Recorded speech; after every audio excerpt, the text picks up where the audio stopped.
Good morning.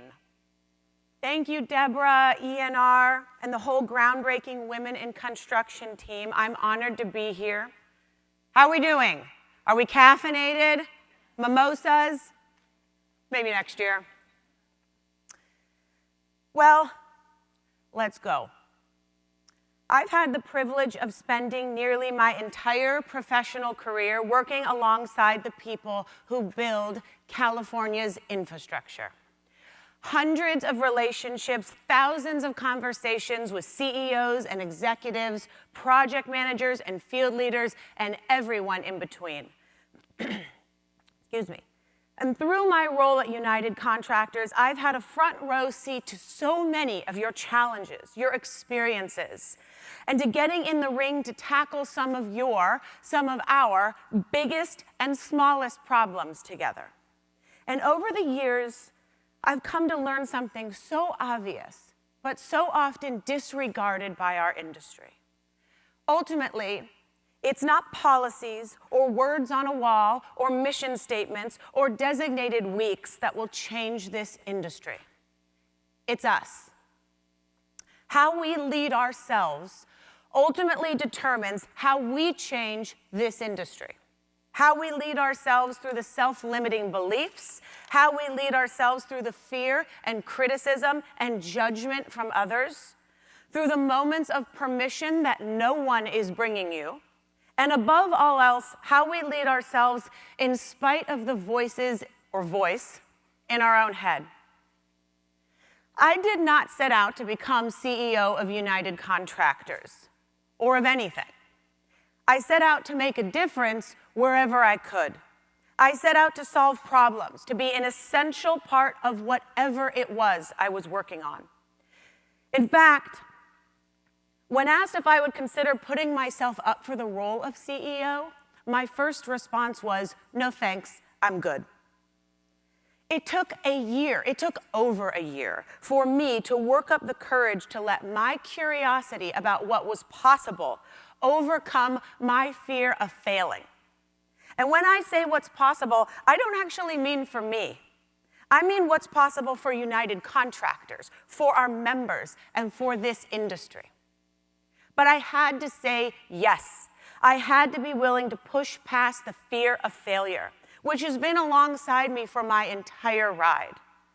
The key is knowing when to hide it, when to overcome it, and when to use that fear as fuel to take big risks. This lesson in managing fear has been as much a part of my own leadership journey as anything. So today, I want to share a few stories with you, and Lord knows I have a few of them after 16 years, and some truths that have shaped my life, my own leadership, and my belief in what's possible for women in construction and what's possible for the future of this industry. But if you had told me 16 years ago that I was going to build a career in and for the construction industry, leading a construction association, I would have told you you were out of your mind. I didn't come from a family of contractors. When it came to potential careers, the construction industry was nowhere in my future. I attended Chico State. I studied political science and international relations, not the making of a construction executive. After college, I was accepted into a fellowship program in the state capitol, and I went to work as a legislative aide for the chairman of the Assembly Appropriations Committee. A powerful office, and I was the very bottom of the food chain. My office was a literal closet with the door removed, not a big closet, like a closet like this. My boss did not know my name. One day, I attended a forum on women and children's health, and I came back with an idea. Insurance companies should be required to provide breast pumps and lactation consultants to new mothers and families. I worked up the courage to pitch this idea to the chief of staff, an intimidating guy. And when I finished my enthusiastic pitch, he looked at me and he said, "That's a fine idea, but there's no way a single Latino man is going to carry a bill about boobs." Which was a fair point, but I couldn't let it go. So the next day, I came back with a stronger case, more research, and I explained why I thought it mattered, especially for so many low-income Latino women and families who couldn't afford that support on their own. He listened, and to his credit, he agreed we should run the bill. That year, it made its way all through the legislature, all the way to Governor Schwarzenegger's desk, where it was vetoed.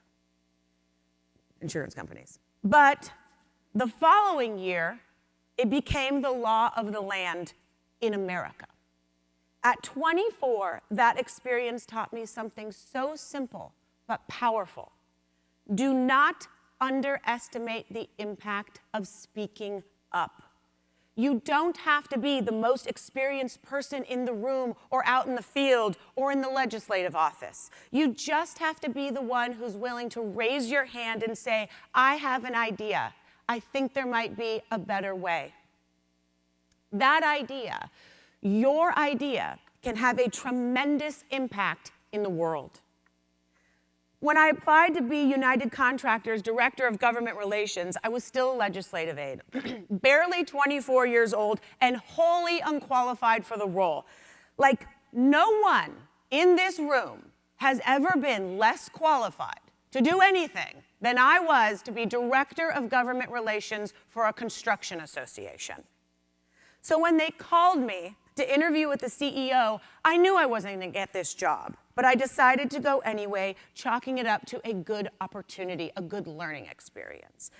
And when the CEO came in, this is how the conversation went. He said, Emily, and I stood up.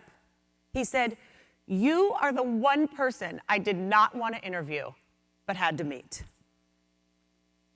Yeah, it's going great so far. He said, we've had over 100 applications for the job, and you are the least qualified person. Maybe the second least qualified.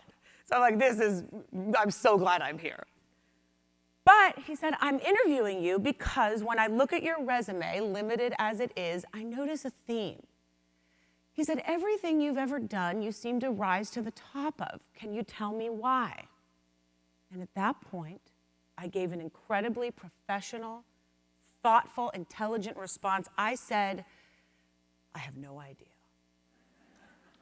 And he went on, you know, I hate politics, and I don't like politicians, and I don't like people who spend their careers in politics, and personally, I don't think government relations delivers any real value to our members. So at this point, knowing I'm not getting the job, I decided to save whatever shreds of ego I had left, and I said, listen, I'm not a politician. I'm an overworked, underpaid legislative aide. I hear from people like you all the time, people who think you're somehow too good for politics or above it all. But the truth is you're not. The truth is either you have a seat at the table or you don't. And I work for the chairman of the Appropriations Committee, and I've never heard of you or your association before. How's that working out for you guys? And that, ladies and gentlemen, is how I became the Director of Government Relations for United Contractors. Speak up. And make no mistake, I was terrified to take that job. I thought they were insane to offer it to me. And I was sure I would fail miserably, publicly, quickly. But I let my own curiosity about what was possible overcome my deep, deep fear of failure. When opportunity knocks, just say yes and figure it out later. So in my first year at United Contractors, I attended a city contractor liaison meeting in San Francisco. And the room was packed with contractors, public works leaders, and association heads. The mayor would stop by. And I was, as usual, the only woman in the room. And at least at that point in my career, I was the youngest person in the room, by far. And at these meetings, one of the other association leaders was always a dick to me. Now, let's call him Kevin, because his name was Kevin. Yeah. One morning, Kevin walked up to me and he said, "You're wearing too much makeup." I know, boo. And, to this day, this still pisses me off. I'm 41. I was 25 years old. I was brand new to the organization, brand new to the industry, and I shrunk inside. For a split second, I felt exactly how he wanted me to feel. Out of place, like I didn't belong there. But I also knew exactly what he was doing. So 25-year-old Emily looked at 55-year-old Kevin and said, "Thanks, Kevin. Since we're being honest, I don't think you're wearing enough makeup." He turned bright red, he walked away, and that was the last conversation Kevin and I ever had. A few weeks later, after a handful of experiences like this, I went to our CEO and I said, "Man, this is kind of rough." And he looked at me and he said something that I will remember forever. He said, "Look, Em, from here on out, you're going to be the only woman in the room wherever you go, and the youngest at that time. So let me give you some advice. One, don't tell people your age. Even when they ask, it's none of their business. Two, don't put up with anyone's bullshit. I have your back. And three, whenever you walk into a meeting, speak up in the first 15 minutes. Because if you don't, they'll ask you to start taking the notes. Speak up." That exact advice in that exact moment changed the trajectory of my career. Let it change yours too. Over the years, like so many of you, I've been the only woman in the room, the boardroom, the dinner, the job site, hundreds, maybe thousands of times. And I've worked hard to make sure that wherever I go, I'm adding value. My goal has been to overcome the idea that I'm exceptional and replace it with the idea, the truth, that I'm essential. Women in construction are not exceptional. We are essential. And that is the shift I am fighting to make sure we make across this industry. For years, I thought the lesson from my experience with Kevin the asshole was not to let anyone make you feel small. It's first, middle, last name. And that's true. But the bigger lesson was, do not let someone else's opinion of you get in the way of your success. For a long time, I thought the biggest challenge facing women in construction was guys like Kevin. And I was wrong. I think the bigger challenge is often our perception of ourselves. Too many talented women in construction are carrying around the weight of what everyone else thinks. Should I ask the question? Should I share the idea? Should I apply for the promotion? Should I speak up at that meeting? What if I'm wrong? What if people don't like me? And that's where the real loss occurs. It's in the hesitation. Every time a talented person decides to stay quiet rather than risk being judged, our industry loses. We lose ideas, we lose innovation, we lose future leaders. We lose talent that we desperately need. One of the biggest traps for women and for people in general is believing that we need to be liked before we can lead. This could not be further from the truth. Kevin didn't want me in the room. That was his problem, and I was not about to make it mine. You cannot spend your life managing other people's opinions and simultaneously become a leader. How we lead ourselves is the most powerful form of leadership that there is. And it's how we change this industry. In fact, I'm convinced it's the only thing that's going to. Here are some critically important ways to start. These are my truths, and I want to share them with you today, okay? Truth 1, and I hope my count is right here. Lead with authenticity. Whether it's a CEO of UCON, working with elected officials, or serving on the board of one of America's most renowned nonprofits, in every place or space I've ever been, I have witnessed how authenticity builds trust. Speak up, be you. Own what you know and what you don't know. There is tremendous power in being genuinely yourself. Don't apologize, and don't aim to blend in. And here's the powerful part of that. When you have the courage to be authentically yourself, you inspire other people to do the same thing. And here's the other thing. Even when you're the only woman in a room of 100 men, when you know your values, when you're true to yourself, you step into that space with real power, and you won't feel alone. The goal isn't to be one of the guys. It's to be fully, authentically, unapologetically you. Because changing the most male-dominated industry in America doesn't happen when a woman enters the room.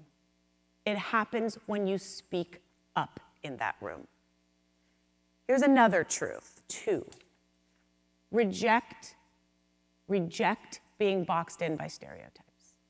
And it happens easier than you think. Years ago, I sat on a panel for women in construction. And one of the questions the moderator asked in front of an audience of hundreds was, how do you keep yourself from getting too emotional at work? I know.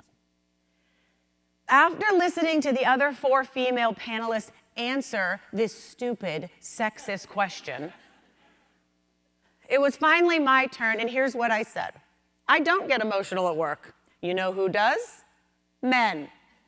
I've seen it a million times. Men yell and scream and swear. They throw phones. They tear up papers. They slam doors. I have seen men threaten to beat the shit out of each other on more than one occasion. The idea that women are more emotional than men is BS. Do not let other people tell you what it means to be a woman. Being a woman is part of your story. It's not your whole story. But it falls on you to reject or accept whatever assumptions and stereotypes people will try to throw at you. And in this way, you teach people how to treat you. I would also like to add, we need to reframe what it means to be emotional. We're humans. Men, women, we are supposed to emit emotion. It's which emotions we choose that matter. Anger, intolerance, resentment, insecurity, those are emotions, and they hurt and they harm and they bring people and entire companies down. Care, compassion, kindness, gratitude, empathy, enthusiasm, joy. These are powerful emotions that can change lives, yours and the people around you. They are emotions that lift other people up, that inspire, that break the cycles of toxic leadership traits that we have tolerated for too long, and by we, I mean this industry and the world. And these are emotions that we need more of, not less. Care, compassion, kindness, joy. Truth 3, be the person who finds a way. I am a problem solver at heart, so I'm often amazed by how many people are willing to give a lot of time and energy towards identifying problems, but not nearly as much time trying to come up with solutions. Do not let people who only want to talk about problems eat up your precious time, and they are everywhere. Focus on solutions and surround yourself with people who are focused on solutions. Become known as the person who finds a way, and success will find you. 4, choose trust and respect over approval every time. People, a lot of women, spend way too much time worrying about what other people think of us. And I get it. For a lot of reasons, I understand why it can feel life-threatening not to be accepted. But some of the most talented and brilliant women I know absolutely fret over the possibility of not being accepted. Don't. Instead, spend your time thinking about how you show up, how you treat people, how you deliver results, how you respond or react under pressure. But do not spend your time trying to gain someone's approval of you. This was a lens I had to put on real fast when I became CEO, because what I knew for sure was you cannot be a leader and a people pleaser at the same time. They're different lanes. People don't need to like you. They do need to trust you. They do need to respect you. And both of those things are earned by how we lead ourselves every day. Truth 5, and I almost didn't include this, but I think it is so important. Give people grace. I've spent my entire adult life with one foot in construction and the other in politics. One is remarkably male-dominated, and the other clings to the absolute worst traditions of male power and influence. I've seen a lot of bad behavior. I've experienced a lot of bad behavior. I could write a book about it. And I just say that to scare people. I've definitely put up with more than I should have. And maybe you have too. But through it all, here's what I've learned. Giving people grace is way more powerful than belittling them when they get it wrong. Not every awkward comment, frustrating interaction, or bad conversation is evidence of a bad person. People are imperfect. They say the wrong things, they stumble, sometimes they get it wrong, spectacularly wrong. But if our goal is to change the industry, we have to leave room for people to mess up and then find a better way. And that includes the men who are part of a fast-changing industry. Now, please hear me when I say, that does not mean accepting bad behavior or tolerating disrespect. I am the last person to do that. It means knowing when to draw a hard and clear boundary and when there might be room for a better conversation. One of the most powerful things I've learned to do is forgive people for their mistakes and move on. You'd be surprised how many people, when given a chance to do better, will rise to the occasion. Truth 6. Practice leadership.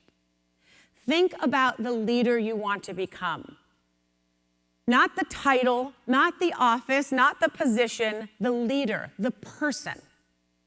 Think about the impact you want to make in the world. And then practice being that person every day. Over time, you'll become that person, or you will get really, really close. And 7, be a champion. Be a champion for someone in this industry and for someone who is not yet in this industry. I didn't get here alone. The reason I'm standing here today is not because I'm the smartest person in every room or the most capable or some gifted public speaker. I'm here because throughout my career, people, most of them men, saw potential in me before I could see it in myself. They opened doors, they challenged me, they advocated for me. They made sure my ideas were heard and my contributions were recognized before I could do that for myself. I know what it feels like when a respected leader looks across the room and says, "Emily, what do you think?" And I know what it means when somebody champions you when you're not in the room. Find people who inspire you. Find people who encourage you. Find someone who will tell you what you need to hear, not what you want to hear. Someone who will be a compass and a champion for you on your long, incredible journey. But be that person for someone else. This industry's future won't be shaped by women alone. Bad news. Just kidding. It will be shaped by leaders who recognize talent when they see it and create opportunities for it to grow. The most powerful thing you can do is become that person for somebody else right now. For all its faults and its flaws, I love the culture of the construction industry. I love the people. There is zero chance I would be here if I didn't love the people and the culture of construction. And the truth is, this industry isn't for everyone, and that's okay. This industry builds real things: roads, bridges, schools, water infrastructure, transit systems, parks, buildings. You build entire communities. It's high stress, it's high stakes. It's, as the kids say, it's IRL. It's not for everyone, but it is for anyone. Anyone who loves building something that matters. It's for anyone with courage and with smarts and with real work ethic. It's for anyone with an entrepreneurial spirit. It's for team builders, problem solvers, and risk takers. And that's why I'm so excited about the future of construction as we enter this new era. Because as I look around this room, I see women leading companies, job sites, departments, mega projects, labor negotiations, public works, agencies, and even construction associations. I see our industry culture changing for the better. And in real time, I am watching this industry become stronger and smarter because it's opening itself up to more talent. Today, I have the privilege of leading a remarkable organization that I love, alongside a team and a membership that I deeply admire and respect. We know where we're going. We're rooted in a clear vision, a powerful sense of purpose, big goals, and a lot of momentum. But here's what I want you to know. I didn't set out to become CEO. I didn't have a plan to become CEO. I became CEO because I kept showing up. I spoke up. I found a way to solve some of our biggest problems. I built relationships rooted in genuine trust and mutual respect. And I had mentors and peers who championed me. I took risks. I didn't complain. I didn't compare myself to anyone. And I took shit from no one. I practiced becoming the leader that I wanted to be long before anyone gave me the title. The future of construction will not be built by people who waited for permission or who spent their careers trying to prove they belong here or who fought for a title rather than for their values. It will be built by people who lead themselves well. In fact, it already is. So speak up. Stand out. Choose curiosity and courage over the fear of not being accepted. Be a champion for somebody else. And above all else, don't ever let some asshole tell you you're wearing too much makeup. Thank you guys very much. You are remarkable leaders. Go out and lead that way. Thank you. Emily, I just have a comment for you. My name is Angela Gillard. I work for Kaiser Permanente. We are our preferred general contractor for all of our hospitals and our medical office buildings. Is this going to be about the breast pumps and insurance companies that take back what I said? No, it's not, but we do have the Kaiser pump was rooms. doing it. Kaiser was doing it. Yes, but I actually have a comment for you and a suggestion. Write the book. Your words are powerful. I wrote down a lot of what you said, and I felt it. You're a special person. Thank you. And there's a next generation coming behind us. They'll need to know these things. So please write the book. Thank you. Thank you very much. You're welcome. Other questions? Emily, I'm Deborah Rubin with ENR. How do you see you're the right person in terms of what's going on now with politics in California and in the country as far as leading the industry to being in the right place and being influential in making the changes needed? The question is, how do we lead this industry into being more influential in politics? Your role in this? Yeah, this is something I'm just naturally passionate about, advocating. So wherever I was going to go in this world, I was going to be an advocate, I'm sure. And so I'm here, and I'm deeply passionate about advocating for this industry, and I think we do a terrible job of telling our story. So we have to think about that. We have to have a lot more pride than we currently have in this industry, or we have to tell our story better. So the thing about infrastructure for me, and the story I try to tell as far as being politically influential, is this is an industry where everything you do, everything you work on, has a public benefit. Nothing you build just helps one person or one family. It changes communities. It is a public, positive benefit. Everything you do, that matters. Everything you build helps thousands and millions of people. You increase the value of communities, you make life better for people, you make life better for cities and states and the nation. Do not lose sight of that. Take that pride, write it on your mirror, sing it in the car, and take it with you everywhere you go. Because when we start to tell that story everywhere we go, now we're cooking with oil politically, and it gets the attention of elected officials, and I won't go on and on, although it's very easy. But the thing I will say about elected officials is they, saying I love infrastructure is like kissing babies. Like they will all say yes, right? It's so easy. Stay on them and follow how they vote. They need to be willing to pay for infrastructure and find a way to do that.